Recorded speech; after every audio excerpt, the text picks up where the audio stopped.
hizi shilingi 3. Karibu. Kama bei kubwa. Bei sio kubwa kipenzi. Karibu waone kwanza. Alafu ndio uweze kulalamika kama bei ni kubwa. Pana kipenzi, bei ya soko. Punguzia.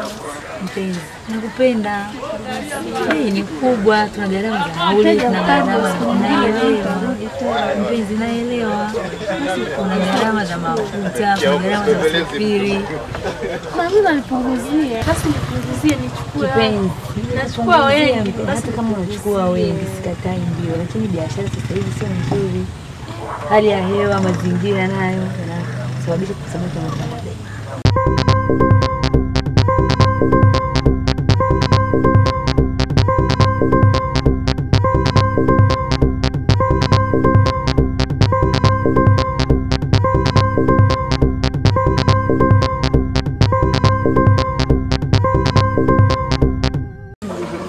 Kwani madam anaonekana mbona muda mwingi sana anaondoka nimefika hapa na bado mama amelalamika hivi analalamika nini?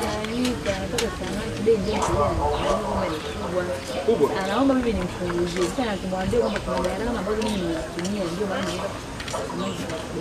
Wewe shingapi unauza? Ndio kuanzia shilingi. Madam anakufungia sana wapi?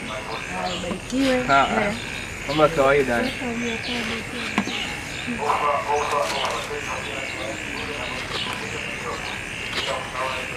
Ubarikiwe sana, kaka ubarikiwe na shukuru. Sawa. Asante.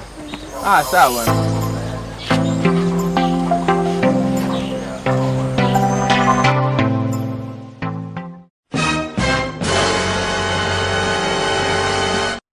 Madam, naomba namba yako ya simu.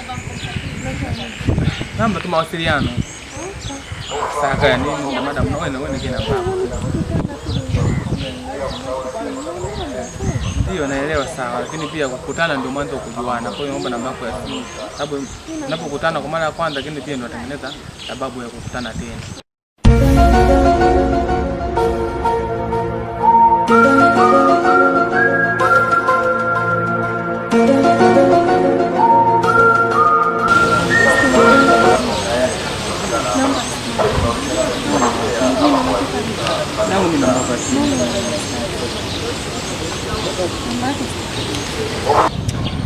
Kwa nini namba yako ya simu please?